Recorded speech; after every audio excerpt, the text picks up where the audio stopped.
So the soul is still the survival of the ego. It's an imagination, a story. And when people die and their soul goes to the light and stuff like this, then the ego survives in a way What and do you? comes back and stuff like that. I don't really know ultimately. So Mm, this has to be your own exploration. It's mm, but from my experience, like what happened to me, which isn't something that's scientifically proved, it's just my experience, is that when the body physically dies, the personality structure goes with the body, and mm, yeah. and as that personality structure begins to fade, then you just go back to your essence, which is this pure consciousness, which I would call light. Um, like I understand why people say that when they die or have near-death experiences, they go towards the light, because it is like this, like, yeah, it's not the absence of color, and it's not color. Like light is a nice word for it. It's no thing, and I would call it love as well. And that's from having these waking up experiences where you kind of die and everything disappears, that I have a confidence in saying that. But at the Mm. same time, I don't know in the end if that's the same for everybody else or what's going on out there. Like, I always have to draw a question mark, because I think it's important that people are taught to have their own autonomy and to find out their own truth. Yeah, yeah. But there must be a truth for all, you know. But yeah, Maybe it's just the ego that likes that, a truth for all. I mean, we're not even positive that there are other people out there. So then we're yeah, like, oh, there must be a truth for all. Like we imagine this all. So it's all like we all break down, and when we're just like, okay, so what is here now? What feels like it here now to this? And that's the experience that happens here, is this deep knowing arises of the stillness of who you are, and that when this life disappears, like that is what is left. that's true. That's the essence for sure. And so you died in life, so to say, and um, became the essence which you already been, you know, Yeah, so to say. yeah, yeah. Yeah, yeah, Which is really confusing, because you're always the essence, but it's like veiled. You're so convinced that you're this person. You're like zoomed into the person, and like that essence is not seen. mm. And I think this is coming from the animal kingdom a bit because our bodies come from animals, right? So it's it's evolution process, so to say, to come to this realization, right? Mm. So to yeah. Yeah, most probably. Yeah, most Mm, probably. Like, because it's most probably to do with survival. So because it tends to be, the fascination with this subject tends to come from richer countries at the moment. I know it mm. was born in the East, but it's like this new wave, this fascination tends to be more Western. And I would say it's simultaneous with having more survival security. Like, so having more resources, but at the same time we're also becoming a lot more insecure as well, because of our attachments to humans. We're going more into the internet and social media and finding attachment security through our Yeah, phone. So and it's you also, become addicted, yeah, addicted. yeah. So it's also Yeah. creating insecurity. But I would say that so as we begin to survive better, then we need less. So when you're in this fear for survival, then it's like whoa, whoa, whoa, whoa. Like we're trying so hard to stabilize survival, and then as that dissipates, then maybe the evolutionary process is that we don't need so much. So therefore, the seeking drops in us. So then we become more Mm. like But less our active. survival, our survival also has moved to areas that are not really necessary, like Totally, you and I know, I assume that would yeah, be the seeking energy. Yeah, totally. But it's so creative, like that's amazing true. what we're doing. Yeah, but it fucks us up in the end. This is the problem. Yeah, because But we're processing so quickly through these changes. It's really bizarre what we've done in the last 200 years to ourselves. Like, it really blows my mind to think 200 years ago that we really didn't have this sense of public. Whereas now we're obsessed with this notion of public, of people Yeah, out there. Like what that does to our mentality. it's true. In Jesus' times, I don't know how many people on earth have were, and Mm. how many people know about the rest of the people, it was totally something else. But we can trust that the system will still go on as much as it's needed, right? Like, I mean, when the world is waking up slowly, then I don't know, maybe a part will stay asleep, so to say, and provide the system. I don't know. But I trust this power, like Mm. which we are, Mm. Yeah, Yeah, I don't know what will happen, but yeah, it's Mm. love. Yeah, love is good. Yeah. So, um, I once had a satori, which was a result of a psychosis. Psychosis means you are totally in stress, like Yeah. survival stress, and then fantasy comes to it. Mm. But at the end, I had no power to sustain it, and then I dropped into my body and into the ocean of the existence. I Mm. saw the source of light. It wasn't separate from me and stuff like that. It was pure peace and light, and then I came back and my eyes, I, f- I knew like the struggle began anew, like I had also to escape from a place. And um, since then, uh, I'm I'm not anymore in this society so much, and yeah, I have many help, but also I don't know, we are also kind of in a transition to higher dimensions, I feel, like this is no contradiction to non-duality. What do Mm. you think? Like, s- Yeah, I'm maybe, but I just don't care yeah, really. that's Like that's an argument. like I it feels like anything is possible. So we could go into all different stories of what this is about, but I just don't care. So if someone Mm, starts talking about it, my attention just doesn't really stay there. Like it's just not interested in that. mm, mm. Not because it means that it's not true, just because I just don't care. Just thoughts that arises. Okay, then was it wa- was it awful for you also when this ego death happened, like this dissolution, or was it rather beautiful? I still a mystery for me. Yeah, in the moment of it, it was really beautiful. But prior to Mm, that, when there was all this teaching and being with teachers and seeing through the illusion of the person, there was hell and heaven. Like a lot of hell, and then it would go to heaven, and then a lot of hell.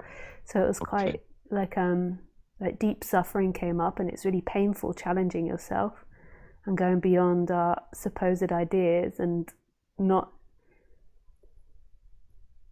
like going beyond yourself. But it sort of like swung from one to the other.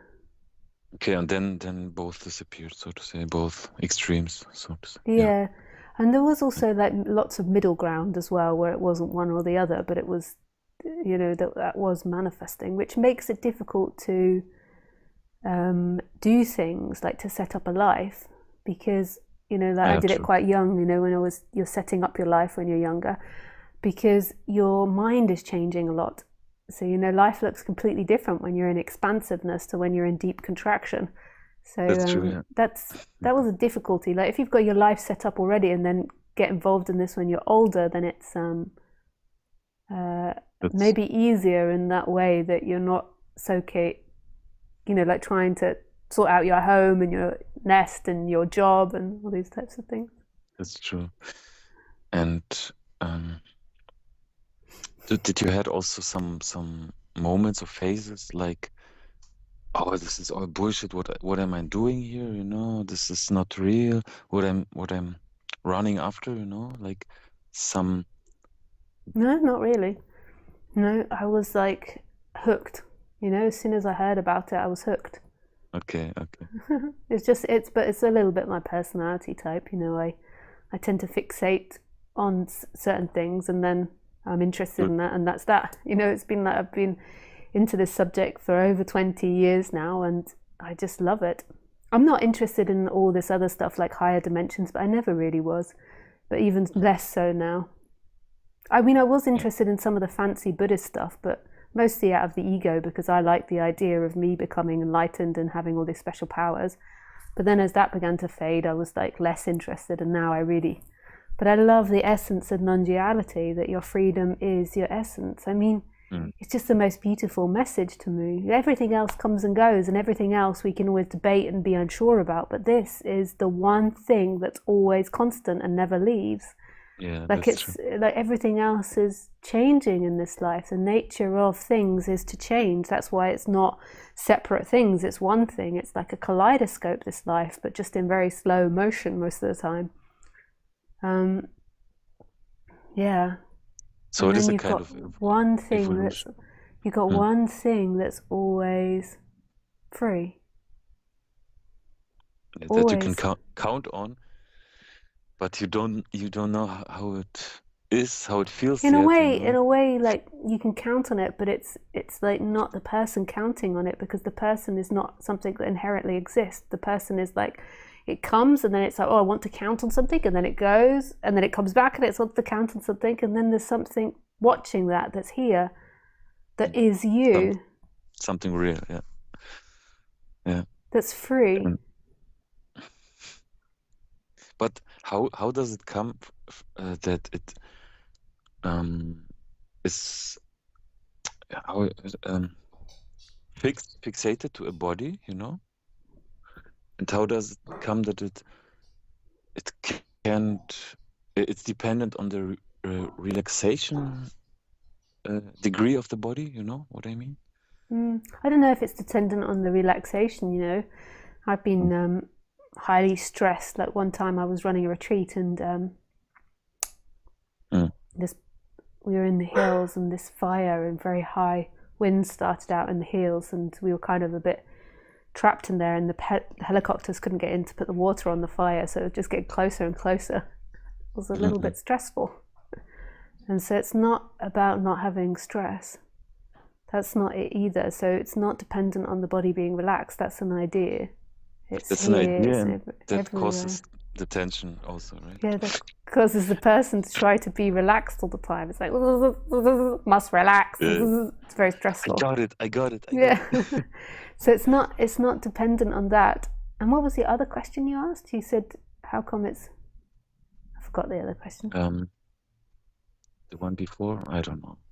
Mm. How does it how is it that I wanted to say a soul, but there is no soul. Okay, but the consciousness is fixated on one body, clings to one body. It's just seemingly fixated on one body. Like right now, the consciousness, who you are, isn't actually inside the body. It's actually in the room. It's just taking the view from the body. So it's using the sensory perception in order to experience this room, but it's But actually why in this body? everything. Why why this body? I mean, it's just random, or These are all ideas with assumptions, like why this body, like why not this body. It's it's a like mystery. Mm. and to me these questions kind of feel like a little bit like it's great for you to investigate everything, but to me when you ask it, it feels a little bit pointless, because it's like that's the way it is. It doesn't really matter if it's looking through this body or not this body, or why this body or not this body. It matters if there's somebody that wants to be somebody else, or wants to Mm. reject itself, or has all these other psychological ideas. But when you really see yourself for who you are as consciousness, Mm. it's like all of these things become irrelevant, because consciousness is here all the time in everything, and it's free. It's That's true. alive and it's free. I just wonder why we have to dig ourselves out of unfreedom, Yeah. Or does it seem only this way?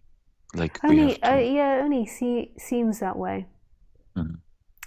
But it's because that's the nature of apparent things. Is like, if you go and now plant a weed in your garden, then the weed is going to take over, the flower bed more than likely. It depends what weed you put in. Or if you go and put, things that aren't healthy in the garden, then the plants will die. So there's like this apparent cause and effect.